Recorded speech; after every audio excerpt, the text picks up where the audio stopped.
Bonjour à toutes et bonjour à tous, et nous voici pour une nouvelle vidéo de comprendre comment marche Internet. Donc dans cette vidéo, je vais vous proposer tout simplement de découvrir ce qu'est un proxy. Vous avez sûrement dû entendre parler de ce terme-là, mais qu'est-ce qu'il en retourne derrière?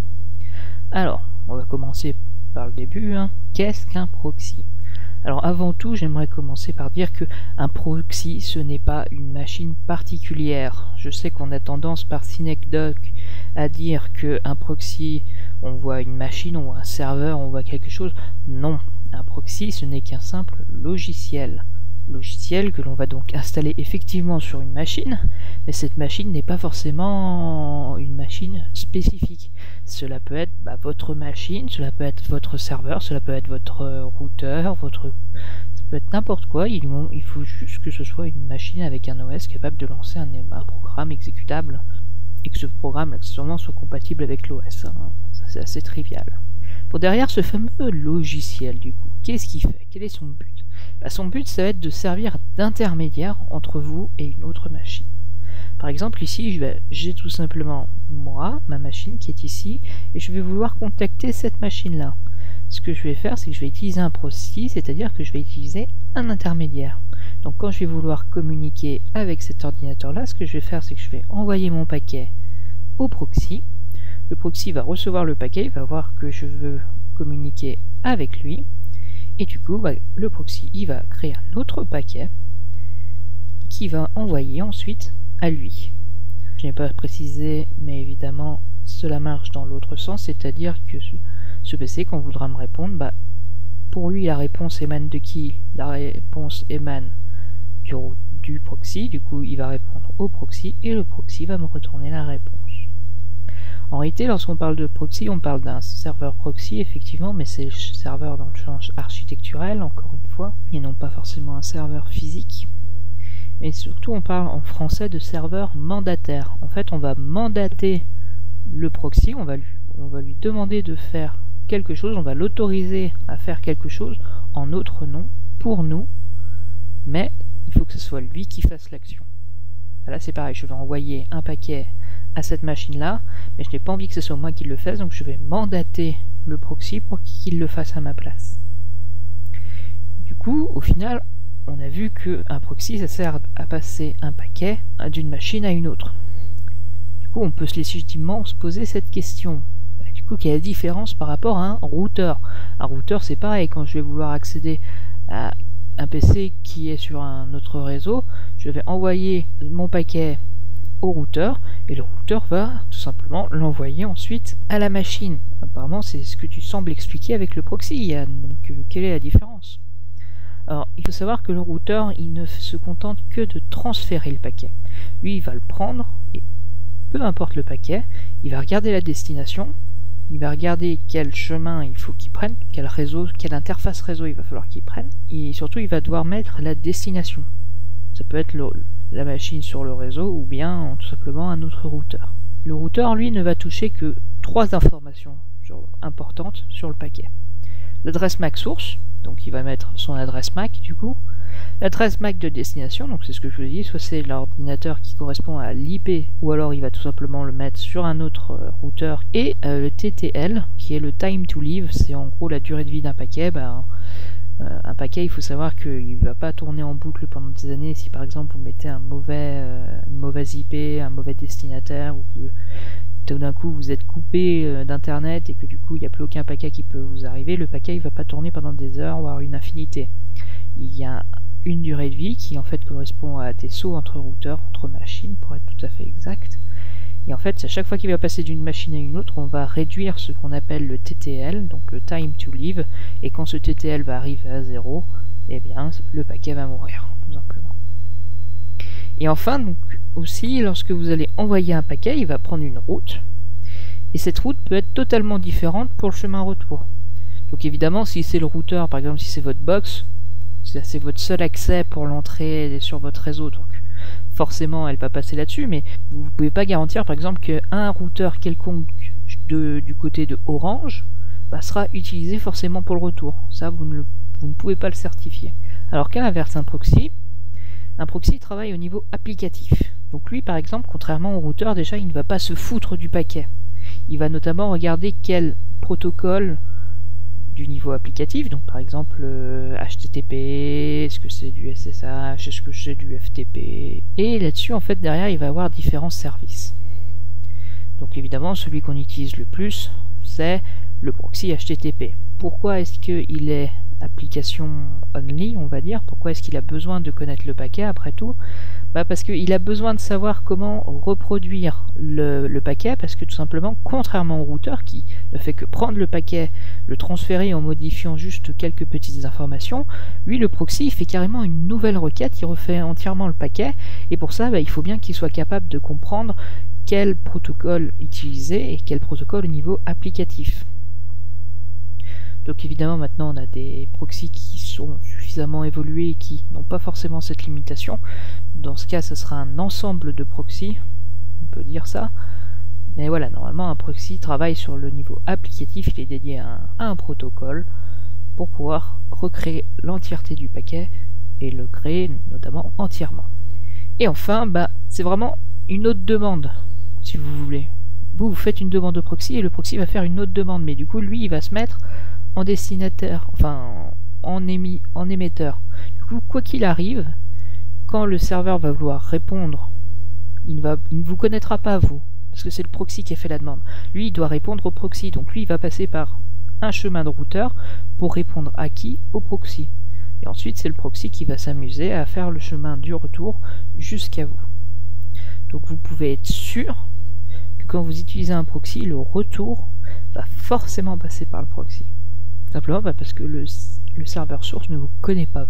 Donc du coup, ok, ouais, j'ai vu la différence, mais qu'est-ce que ça apporte de plus? Mais pourquoi faire? Pourquoi est-ce qu'on a fait ça? Alors il y a plusieurs raisons. Tout d'abord, en fait, ça va nous permettre d'accélérer la navigation. Ça va nous permettre, par exemple, de forcer la compression du contenu.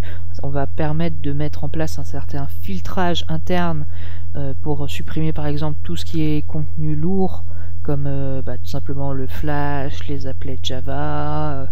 On peut également y supprimer les pubs. C'est par exemple ce qu'avait fait Free quand il avait ajouté un bloqueur de publicité. En fait, derrière, c'est que tous les flux passaient par un proxy qui se chargeait de parcourir le flux qui était traversé, et lui, lorsqu'il était en train de recréer son paquet, il le recréait, mais sans y incorporer les pubs.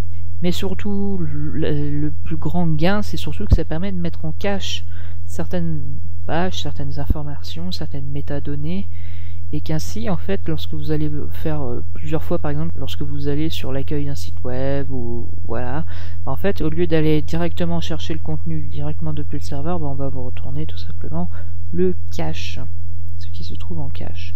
Donc normalement, vous avez un retour beaucoup plus rapide. Donc là encore, gain de performance, de vitesse, ça peut être extrêmement utile un proxy. Ensuite, ça vous permet quand même de faire un login, de mettre en place tout simplement une journalisation des demandes et de pouvoir enregistrer ainsi tout le transit des flux. C'est très utilisé notamment lorsque vous êtes en entreprise ou que vous êtes dans une école ou quelque chose comme ça. En fait, vous allez naviguer sur internet, mais il est toujours bon de garder une trace pour pouvoir remonter à qui fait des choses illégales ou on va dire moralement condamnables. Si vous regardez du porno dans votre métier ou à l'école, non pas sur votre temps libre, je suis pas sûr que ça va apprécier.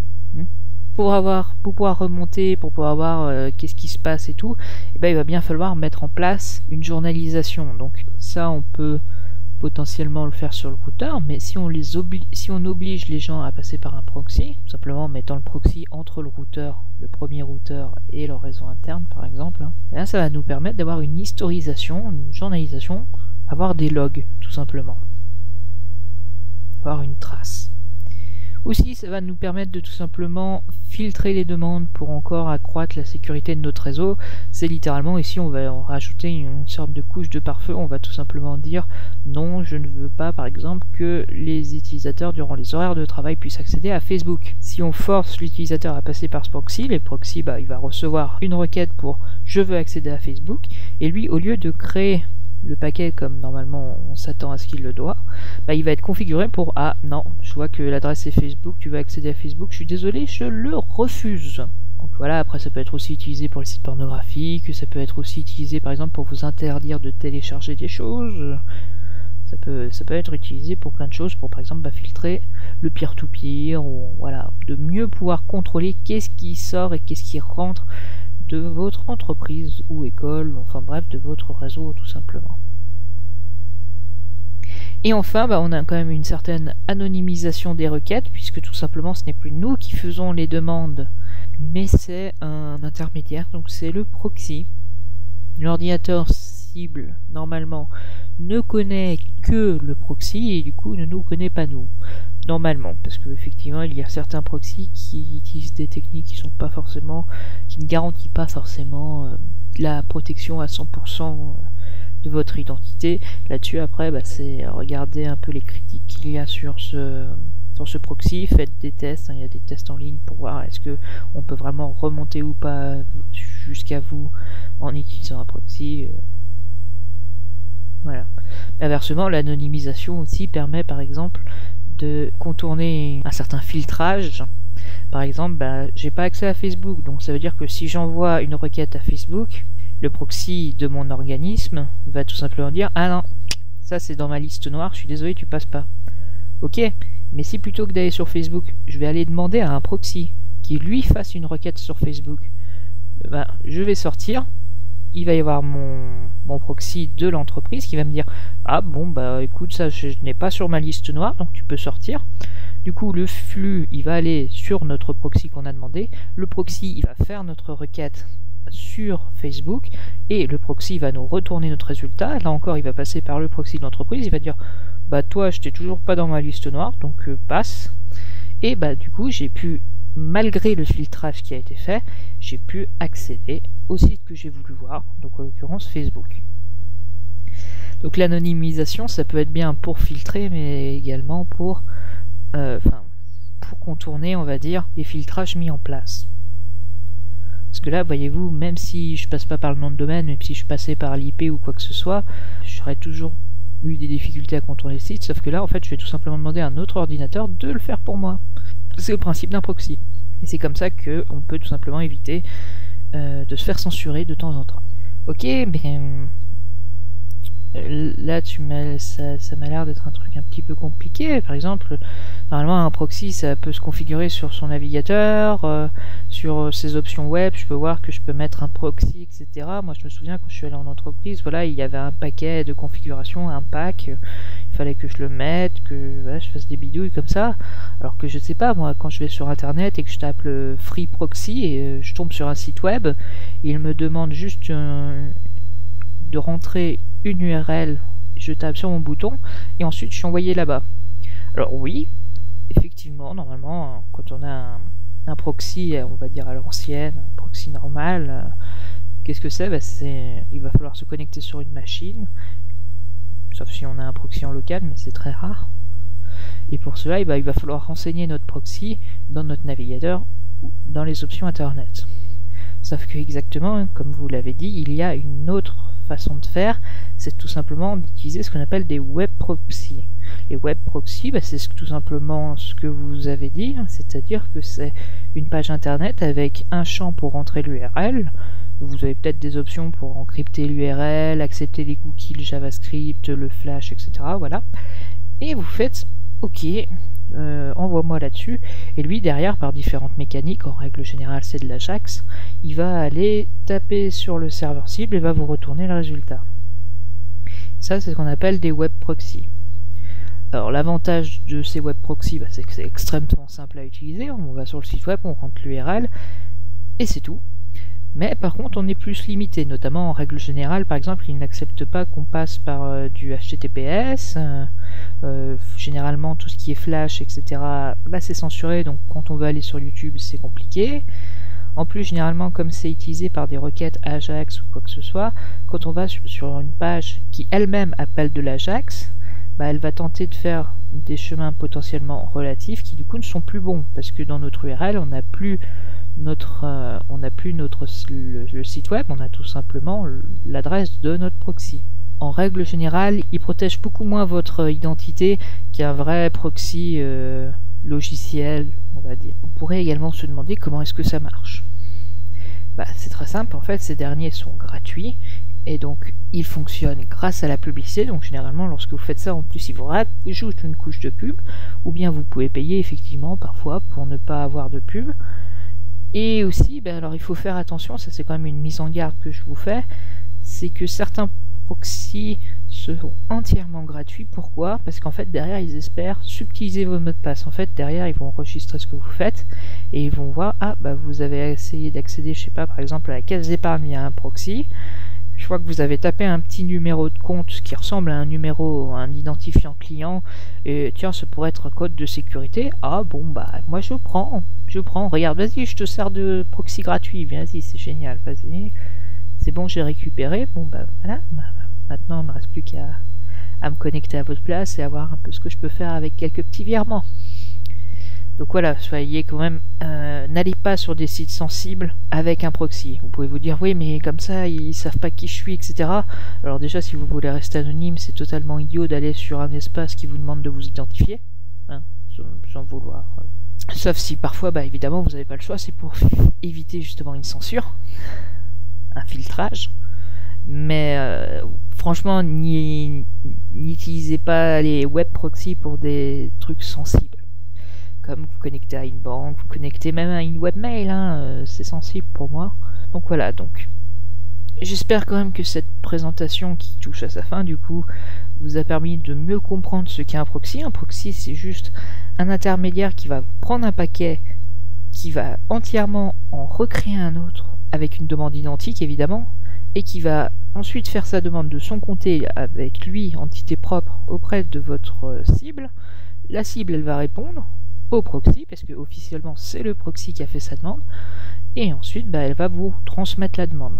Donc il joue vraiment le rôle d'un intermédiaire. On a pu voir quelle était sa différence par rapport à un routeur, et j'ai pu également vous montrer les différentes fonctionnalités, donc accélérer la navigation, apporter une sécurité supplémentaire, rajouter un filtrage, et également anonymiser certaines de vos requêtes. Et voilà, j'ai également parlé des web proxys qui sont, pour moi, je déconseille de les utiliser, mais bon, l'avantage c'est que c'est gratuit, super simple d'utiliser, forcément ça attire.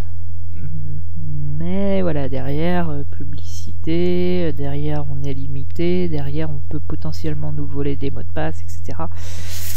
Voilà, moi je déconseille leur utilisation. Mais voilà, encore une fois, pareil, on a tendance à voir, quand on parle des proxys, anonymisation, c'est pour les gens qui ont quelque chose à cacher, qui font des trucs. Non, alors ça, faut arrêter tout de suite. Non, déjà, l'un des plus gros logiciels de proxy, c'est Squid, si je me souviens bien. Et Squid, c'est notamment un proxy cache. C'est un proxy qui est là, en fait, pour mettre en cache des résultats, voir un peu vos habitudes pour savoir, pour mieux mettre en cache les pages importantes, etc. Et qui est vraiment là pour accélérer la navigation.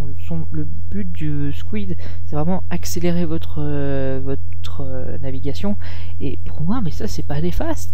Un proxy, c'est bien. Un proxy, c'est très utile. Il faut arrêter de voir forcément le côté négatif du proxy. Donc voilà, j'espère que vous avez un peu plus appréhendé ce qu'est un proxy, quel est son rôle, etc. Et je vous dis à une prochaine fois pour une prochaine vidéo.